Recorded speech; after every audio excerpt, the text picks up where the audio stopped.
Hello students, आज आपण नवीन topic start करतो आहे. एक टॉपिक क्रॉपिंग सिस्टीम. तर आपण आधीच्या टॉपिकमध्ये काय बघितलं होतं तर इरिगेशन मॅनेजमेंट म्हणजे काय होतं तर जे काही इरिगेशन केलं जातं म्हणजे पाणी कशा पद्धतीने दिलं पाहिजे, त्याचा निचरा कसा केला पाहिजे, हे सगळं बघितलं होतं. तर आता काय बघायचं आपल्याला क्रॉपिंग सिस्टीम म्हणजे जे काही आपण शेती केली जाते तर त्याच्या वेगवेगळ्या सिस्टीम्स आहेत ज्या आपल्याला पाहायच्या आहेत या टॉपिकमध्ये. A system consists of several components which depend on each other. A system is defined as set of elements or components that are interrelated and interacting among themselves. Farming system consists of several enterprises with appropriate combination like cropping system, dairying, piggery, poultry, fishery, beekeeping etcetera. तर आपल्याला system काय असते तर वेगवेगळे components असतात जे की एकमेकांना डिपेंड असतात. तर फार्मिंग सिस्टीममध्ये आपल्याला काय बघायचं आहे तर वेगवेगळ्या जे काही कंपोनंट्स आहेत ते सगळे एकमेकांना कसे काय रिलेटेड असतात. तर meaning of cropping system. Cropping system may be defined as the order in which crops are cultivated on a piece of land over a fixed period. तर क्रॉपिंग सिस्टीम म्हणजे काय तर एका पर्टिक्युलर ऑर्डरमध्ये एखाद्या फिक्स पीस ऑफ लँडमध्ये किंवा एखाद्या fix जमिनीवरती जी काही शेती केली जाते त्याला cropping system. The cropping system is crop production activity of the farm or holding. तर क्रॉपिंग सिस्टीम म्हणजे काय असतं त्याच्यामध्ये तर क्रॉप प्रोडक्शन ॲक्टिव्हिटी म्हणजे आपल्याला ते जे काही क्रॉप आपण घेतो आहे त्या घेण्यासाठीच्या ज्या काही वेगवेगळ्या ॲक्टिव्हिटीज असतात त्या सगळ्या क्रॉपिंग सिस्टीममध्ये येतात.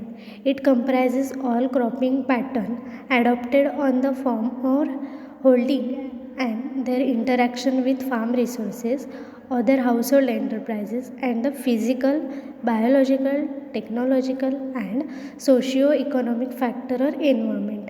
तर वेगवेगळे फॅक्टर्स आहेत जे की त्या शेतीवरती किंवा शेती करण्यासाठी ते इम्पॉर्टंट आहेत. त्याच्यामध्ये वेगवेगळे काय फिजिकल फॅक्टर्स आहेत जसं की लँड आहे, ती लँड कशा पद्धतीची आहे, तिथे वॉटर कसं आहे, बायोलॉजिकल फॅक्टर्स आहेत, वेगवेगळ्या टेक्नॉलॉजीज आपण कुठल्या यूज करायचे ते आहे, असे वेगवेगळे फॅक्टर्स आहेत. Cropping system is a land use unit comprising soils, crop, weed, pathogen and insect subsystems that transform solar energy, water, nutrient, labor and other input into food, feed, fuel and fiber. तर cropping सिस्टीममध्ये काय केलं जातं तर जो काही लँडचा आपण use करतो आहे ते सगळं आपल्याला त्याच्यामध्ये पाहायचं असतं.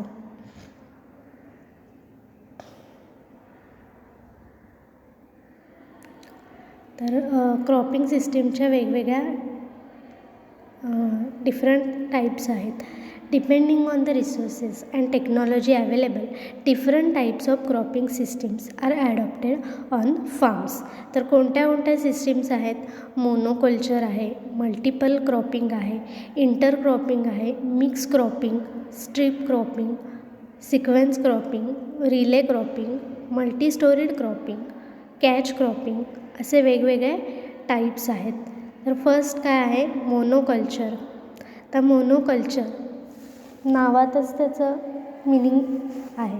मोनो मीन्स सिंगल, कल्चर म्हणजे एकच म्हणजे एकाच टाईपचं कल्चर केलं जातं. Monoculture or monocropping refers to growing of only one crop on the same piece of land year after year. तर मोनोकल्चरमध्ये काय केलं जातं एकाच टाईपचं क्रॉप जे असेल एकाच टाईपची शेती म्हणजे एकच धान्य जे असेल ते घेतलं जातं इयर आफ्टर इयर. प्रत्येक वर्षी तेच धान्य घेतलं जातं एकाच टाईपचं धान्य. तर त्याला मोनोक्रॉपिंग म्हणतात किंवा मोनोकल्चर असं म्हणतात. It may be due to climatological and socio economic conditions or due to specialisation of a farmer. तर एकाच टाईपची घेतली जाते. तर तिथल्या मध्ये तेच फक्त शेती होऊ शकते म्हणून एकाच टाईपची घेतली जाते.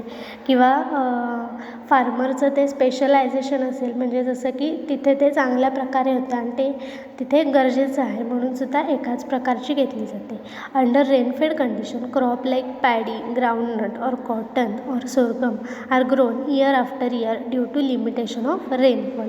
तर जिथे जास्त पाऊस पडतो त्या ठिकाणी पॅडी म्हणजे भात शेती केली जाते.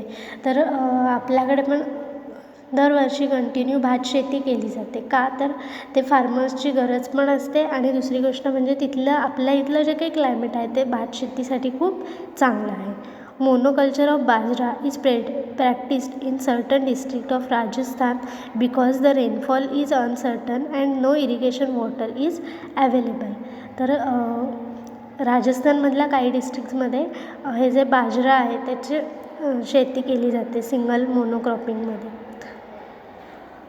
In southern state and Konkan region of Maharashtra, rice is widely cultivated under the monoculture system because first rice form the main commodity of their daily diet. तर काही ह्याच्यामध्ये साऊथ इंडियामध्ये आणि कोकण रिजनमध्ये भात शेतीच जास्त प्रमाणात केली जाते. तर ह्याचं रिझन काय आहे, तर फर्स्ट रिझन आहे की तिथली जी कम्युनिटी आहे, तिथलं जे कम्युनिकेशन किंवा कम्युनिटी जी आहे, जी काही लोक आहेत ते मोस्टली त्यांच्या डेली डाएटमध्ये, जसं की आपण डेली डाएटमध्ये राईस प्रिफर करतो, म्हणजे भात तर खातोच, त्याच्यासोबत भाकरी असेल किंवा चपाती जरी असेल तरी भात हा आपला रोजचा डेली डाएट हे असतं, म्हणून जास्त करून भात केला जातो, शेती केली जाते. Most of the area is low lying and high rainfall with some amount of water logging which makes the land unfit for other growth. तर जसं की आपल्याकडे पाऊस खूप पडतो, त्याच्यानंतर तिथे चिखल खूप होतो, त्यामुळे काय आहे तर हा एरिया जो आहे तो बाकीच्या शेतीसाठी युजफुल ठरत नाही, म्हणून मग भात शेतीच केली जाते. The land holding are smaller and scattered which do not allow to grow more crops. तर ज्या काही प्रत्येकाच्या जमिनी असतात त्या छोट्या छोट्या असतात आणि जवळजवळ असतात, तर तिथे एकाच ठिकाणी वेगवेगळे क्रॉप एकत्र करू शकत नाही, म्हणून मग फक्त एकच भात शेती जी असेल ती केली जाते. तर हे काय झालं, फर्स्ट टाईप जो आहे तो मोनोकल्चर हा आपण बघितला.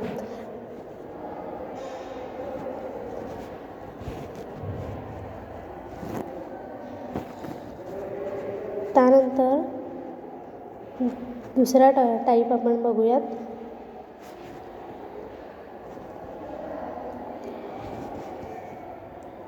Strip cropping. पाचवा जो टाईप आहे स्ट्रीप क्रॉपिंग तो आपण आत्ता बघूयात आणि जो मल्टिपल क्रॉपिंग आहे तो आपण नंतर बघूया. स्ट्रीप क्रॉपिंगमध्ये काय केलं जातं, strip cropping consist of growing erosion permitting crop and erosion resisting crop in alternate strip across the slope of land.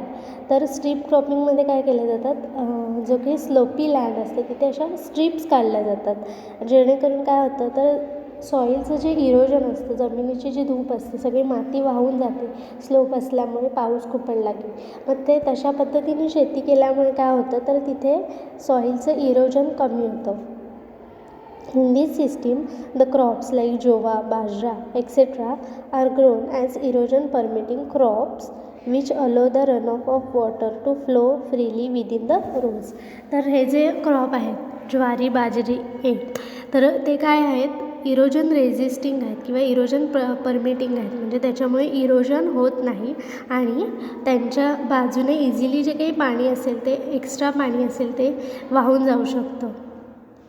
The erosion resisting crop are mostly legumes like groundnut, kidney bean, soybean, osgram, etc. spread and cover the soil and do not allow runoff water to carry much soil.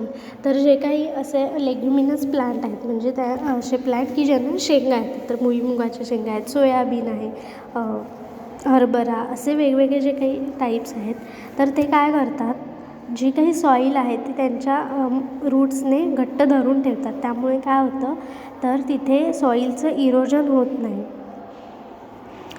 The soil which flows from the strip of erosion permitting crops is caught by the alternating strip of legume crop, reduce transporting and eroding power of water by obstructing runoff, filter and the soil and retain the fill.